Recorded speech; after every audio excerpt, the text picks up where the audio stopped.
Bonjour à tous, Franck Muller, ici Lyon. Nous sommes mardi 2 juin.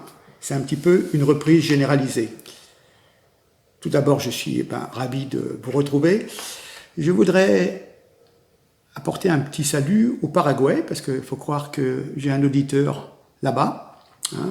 Je connais l'Afrique, la Belgique, le Québec, d'autres pays, mais Paraguay, c'est vraiment peut-être celui qui est le plus loin. Encore merci. Alors, je vais revenir sur l'actualité récente. Il y a eu ce qu'on appelle, mon Dieu, la marche des solidarités à Paris pour la régularisation des sans-papiers, malgré l'interdiction de rassemblement. C'est-à-dire que non seulement ces gens, quelque part, sont des délinquants, dans la mesure où ils ont pénétré illégalement sur le territoire national, et ils le sont doublement, car les rassemblements de plus de 10 personnes sont interdits sur la voie publique. Donc la police a été récemment beaucoup moins indulgente sur ordre, avec 10 gilets jaunes. Ils n'étaient pas plus que 10, et ils ont tous été verbalisés pour manifestation. Voilà. Donc on voit un petit peu qu'il y a 2 poids, 2 mesures, et que on fait tout pour encourager cette espèce de mondialisme et ces migrations sauvages qui n'apportent rien au fonctionnement de la France. Et il y a suffisamment de gens de toutes origines, je le dis haut et fort, de toutes origines, qui sont laissés sur le côté du fonctionnement économique.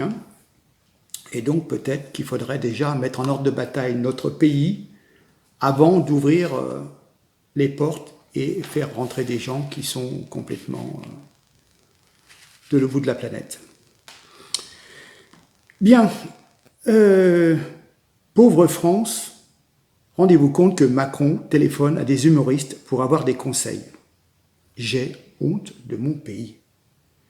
Ce gouvernement est pathétique, un ramassis de voyous et de malfaisants. Est-ce que le prochain président sera Cyril Hanouna, Patrick Sébastien, Jean-Marie Bigard? Attendez, qu'est-ce que c'est que ça? Bon, en fin de compte, si Attali l'avait dit, les premiers ministres, les présidents, les autres gouvernements des États, c'est plus des États, ce sont des États-régions, n'ont plus aucun pouvoir. Ils ne seraient là que pour l'illusion de démocratie. C'est comme un spectacle de l'Eurovision où tout est truqué et acheté.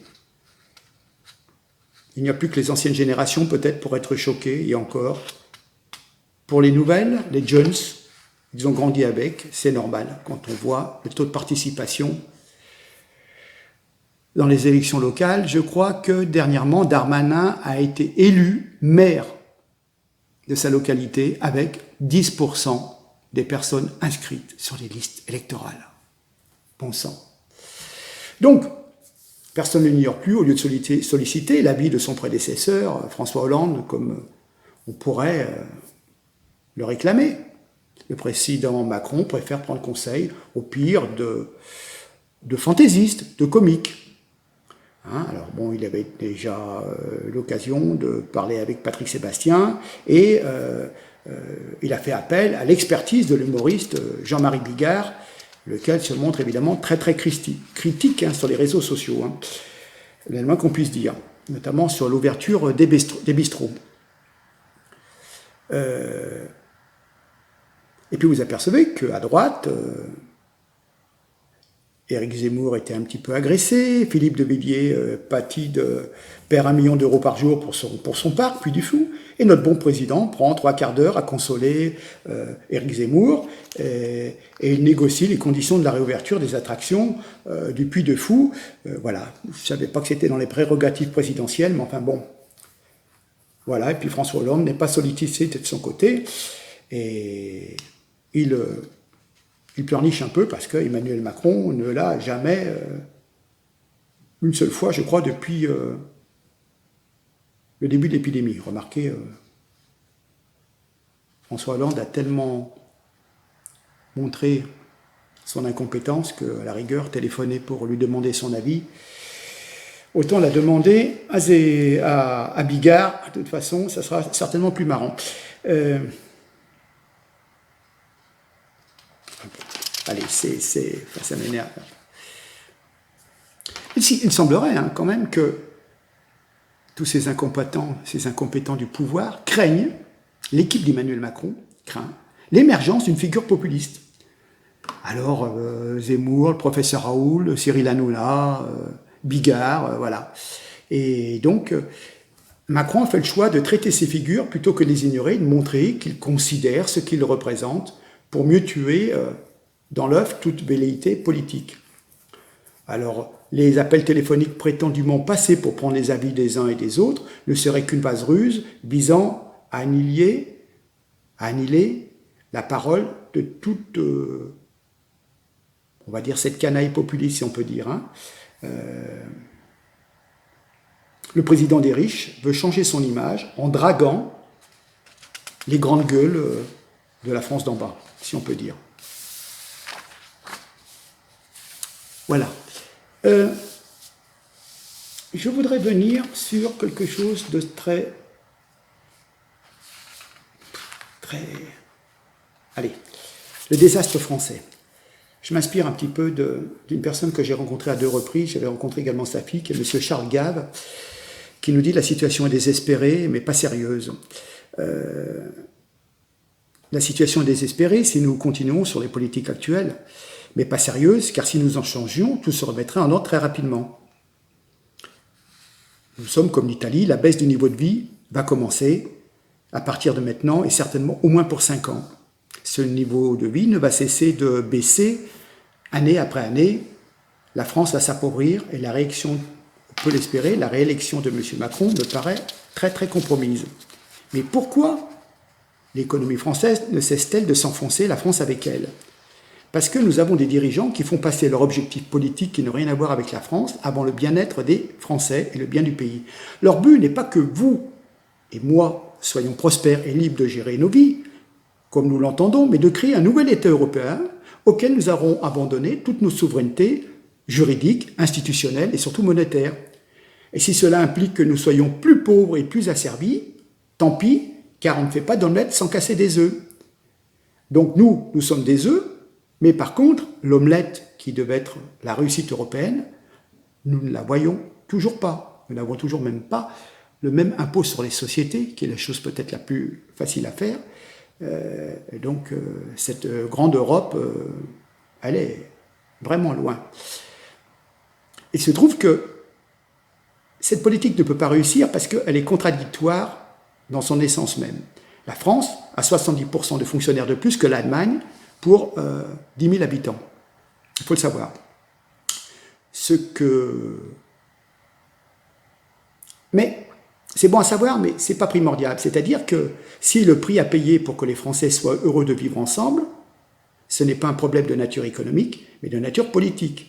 Si ça apportait du bien à toute la population et des services à toute la population, souhaite.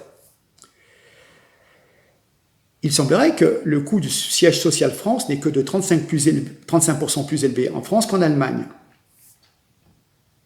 Car c'est compensé par la rentabilité, la productivité des travailleurs français. On peut dire grosso modo qu'il y a 57%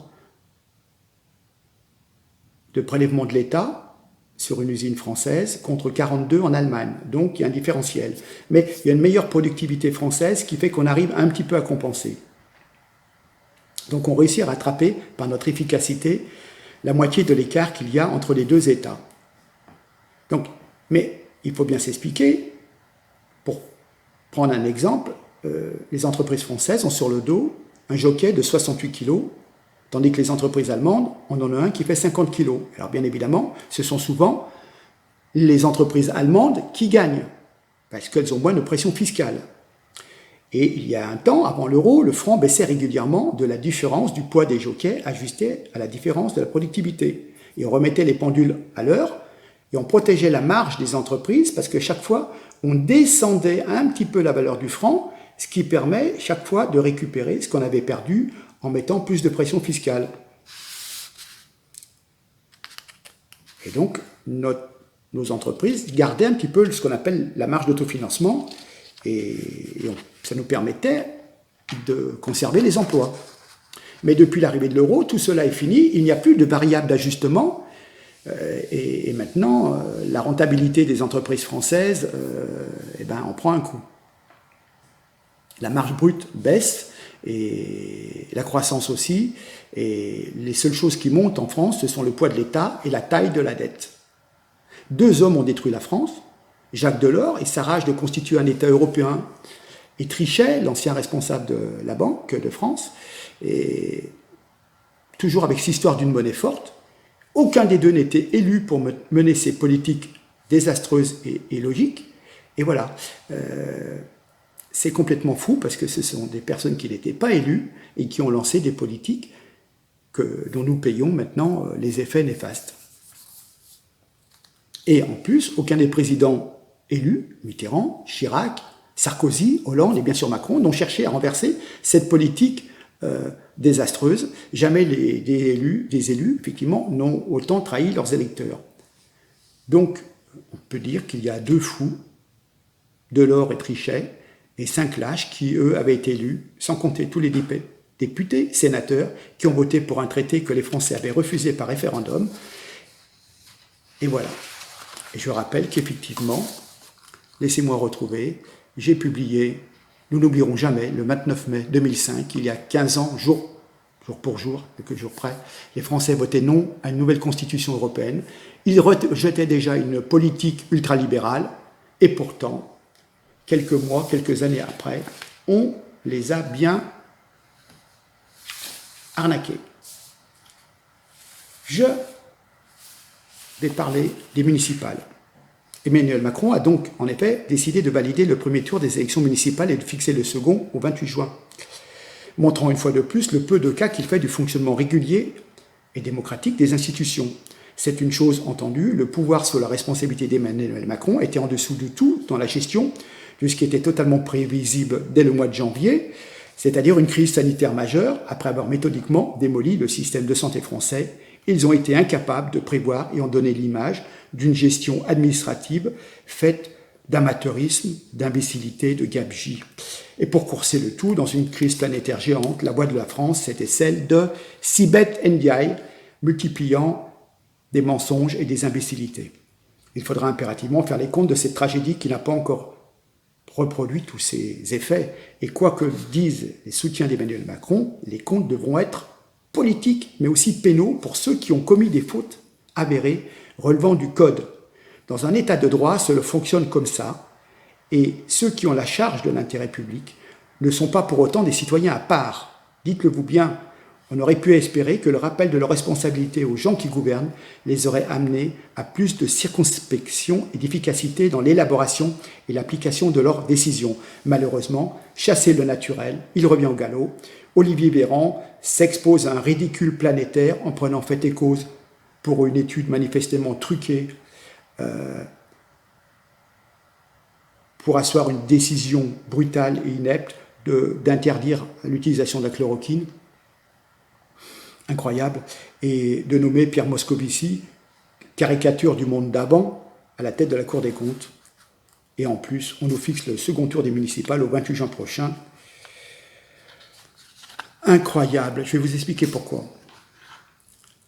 Ce qui compte dans des élections, dans cette démocratie représentative, c'est ce qu'on appelle la sincérité du scrutin. C'est quelque chose de fondamental. Il est clair que celle-ci a été complètement altérée par la situation que traverse notre pays et que la légitimité dramatique des listes élues le 15 mars est égale à 0. Ce n'est pas légitime. Donc, je répète, Gérald Darmanin a été élu à Tourcoing avec 10% des inscrits. Vous ne pouvez pas dire que c'est un vote valable. Les règles qui président au déroulement des élections sont extrêmement précises et minutieuses. Leur respect, destiné à garantir la sincérité de l'expression du peuple, est absolument fondamental. Si elles ont été violées, les scrutins concernés peuvent et doivent être annulés par le juge administratif sous le contrôle du Conseil d'État en matière d'élection, et ceci afin d'assurer la sincérité. Voilà. Et nous avons constaté, dès le premier tour du 15 mars dernier, que la campagne a été complètement faussée par la crise sanitaire, la communication, la propagande qui doivent être libres ont été perturbées par la menace de la pandémie, les incertitudes qui pesaient sur la tenue même du scrutin, l'annonce de son maintien est effectuée seulement 48 heures à l'avant, dans le même temps où le président de la République annonçait les mesures extrêmes de confinement pour la population française. Les écoles ont fermé le 13 mai, tous les établissements de restauration le 14, veille de scrutin, et le lendemain, on dit aux gens « allez voter ». Dans ces conditions, les listes élues au premier tour sont frappées d'une illégitimité démocratique difficilement discutable. Compte tenu du confinement, il n'a pas été possible d'installer, comme c'est la règle, le jeudi suivant, les nouveaux conseils municipaux, et ce sont les élus de 2014 qui ont assuré la mission pendant toute la durée du confinement. Donc, le gouvernement, évidemment, s'est trouvé confronté à l'impossibilité d'organiser normalement le deuxième tour, et généralement, le scrutin municipal se déroule en 2 tours séparés de 8 jours.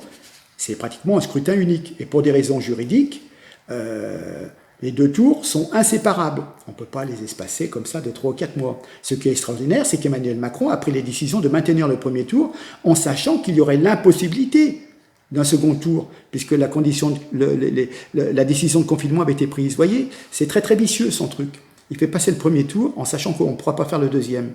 Et hop, je t'embrouille. Voilà. Un tel niveau d'inconséquence, voire de duplicité, est quand même assez stupéfiant. Un scrutin démocratique est un tout, ça s'organise dans l'application de la loi. On ne peut pas saucissonner un scrutin municipal en fonction des desiderata d'un homme, fût-il le chef de l'État. L'illégalité du premier tour provoque celle du second. Les caractères juridiques de cette décision de maintien du premier tour entachent nécessairement l'illégalité du second. L'absence de sincérité ajoute le problème de l'infraction. On ajoute à cette absence de sincérité le problème de l'infraction pénale constituée par le maintien. Par ce maintien, oui, car ce sont des homicides et des blessures involontaires à cause des personnes qui étaient dans les bureaux de vote, qui participaient au scrutin. Donc les personnes physiques qui n'ont pas causé directement le dommage, mais qui ont créé ou contribué à créer la situation qui a permis la réalisation d'un dommage, de décès, de personnes malades, ceux qui tenaient les bureaux de vote, ceux qui sont allés voter, eh ben, ces personnes qui ont permis cette manifestation sont responsables pénalement s'il est établi que c'est d'une façon délibérée qu'ils ont organisé toutes ces élections.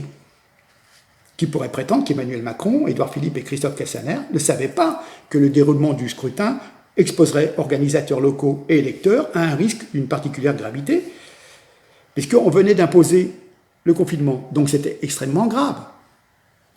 Donc on a pris la décision d'exposer les gens inutilement. Donc nier les dommages, c'est nier l'existence de cette contamination auprès des présidents, assesseurs du bureau et des électeurs. Donc on voit mal comment les juridictions administratives saisies des contentieux du deuxième tour du 28 juin pourraient ne pas constater l'illégalité de la décision du maintien du 15 mars pour son caractère pénal et en déduire l'illégalité du deuxième tour qui doit être inséparable du premier tour. Par conséquent, il devrait être annulé. L'administration doit respecter la loi. Le deuxième tour du 28 juin est illégal.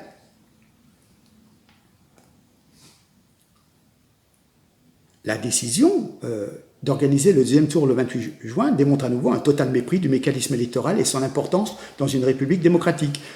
Nous sommes en procédure minutieuse de déconfinement, énormément de contraintes sont toujours en vigueur, port du masque dans certaines circonstances, interdiction de rassemblement de plus de 10 personnes, transport en commun non revenu à la normale, distance de sécurité, gestes barrières. Il faudra organiser pour les candidats une campagne électorale démocratique. Comment ? C'est simplement une plaisanterie quand on se compte à lui-même. Alors qu'on sait que le virus circulera toujours, on se doute que l'appréhension entraînera une abstention probablement encore plus massive. Et par ailleurs, on nous dit que président et assesseurs des bureaux, ainsi que les électeurs, devront porter un masque, empêchant la vérification de l'identité des votants. Bon sang, tout cela est complètement incompatible avec l'organisation d'un scrutin régulier. Donc la décision gouvernementale viole l'article 25 du pacte international relatif aux droits civils et politiques ratifié par la France et par conséquent applicable chez nous. Il faut que les citoyens des pays signataires puissent participer à des élections, assurant que tout citoyen ait une chance d'être choisi librement s'il est porté candidat et que les électeurs puissent choisir librement tel ou tel candidat. Voilà. Et donc, il y a un énorme déséquilibre aussi, puisque depuis 3 mois, qui voit-on à la télé? Ce sont les gens du gouvernement. Les autorités gouvernementales, dont certains membres sont directement candidats, ils ont disposé d'un temps de parole et d'exposition considérables dans les médias. Donc, qui provoque nécessairement un déséquilibre par rapport aux outsiders, par rapport aux gens de l'opposition. Donc, en fin de compte, toutes les études qui ont été faites ont montré l'énorme défiance des Français vis-à-vis du pouvoir dont la parole publique est complètement disqualifiée. Prétendre qu'ils seraient rassurés par les interventions de Sibeth Ndiaye serait faire preuve d'une joviale subjectivité. Donc, fondées ou non, les craintes ont dissuadé une part très significative des électeurs de se rendre aux urnes pour ne pas affronter le risque, faussant ainsi le résultat qui ne deviendra pas le fruit de la volonté de tous les électeurs, mais de celle des immunisés, des plus intrépides et des jeunes moins exposés. Voilà, il faudra certainement organiser un scrutin dans les règles démocratiques. Voilà. C'est inconstitutionnel, illégal et antidémocratique. Et donc, ça nous permet de constater plutôt, une fois de plus, les rapports très très particuliers qu'entretient le système d'Emmanuel Macron avec le respect des normes démocratiques. Il s'agit de faire disparaître une défaite électorale cuisante de LREM En Marche dans les bruits de l'orchestre du déconfinement. Et alors, que les Français se remettent de leur enfermement et appréhendent sur ce qui les attend sur le plan économique, eh bien, ni vu ni connu, ils prennent une raclée, mais quelque part, médiatiquement, ça ne fait pas son office de débâcle. Et puis après, du coup, on en profitera pour faire un remaniement en renvoyant Édouard Philippe à la mairie du Havre, Darmanin à sa mairie et à Tourcoing, voilà. Et puis on va présenter un nouveau gouvernement composé d'une poignée de médiocres amateurs de soupe. On va essayer d'en récupérer chez les LR d'ailleurs. Et voilà, la seule solution démocratique et décente impose de refaire complètement le scrutin des municipales 2020 pour que chacun ait un temps de campagne, gouvernement contre opposition, que les gens soient sereins, puissent aller voter tranquillement. Là, on leur impose ça quelques jours après le déconfinement avec, je vous l'ai expliqué, des moyens vraiment particuliers. Donc, c'est complètement bidonné, mais tout ça est fait pour qu'éventuellement des notables en place puissent repasser et en fin de compte faire continuer pour les bonnes œuvres de Emmanuel Macron et de En Marche. Voilà, je sais que c'est un petit peu technique, hein, bon, j'espère que vous y retrouver un intérêt, mais c'est d'actualité et il est bon de savoir que notre gouvernement pratique des actes complètement illégaux par rapport à la Constitution. Et là, je me base d'après des gens qui font des études, qui sont avocats, qui font du juridique, notamment M. Régis de Castelnau, qui fait beaucoup d'articles concernant le droit en général dans la vie publique et le droit électoral. Voilà. Voilà, sachez que le système est complètement pourri. Ceci confirme cela. Vous le saviez déjà, encore une confirmation de plus. Donc il faut ce qu'on appelle nettoyer les écuries d'Augias. Il faut mettre un grand coup de balai et liquider tous ces gens du pouvoir. Je compte sur vous. Je compte sur vous énormément. Rappelez-vous, 2021, moi je serai là pour me battre. J'aurai une étiquette, je serai là pour me battre. Il est hors de question que ce soit les mêmes. Ces gens qui ont fait preuve d'une indifférence, d'une incompétence.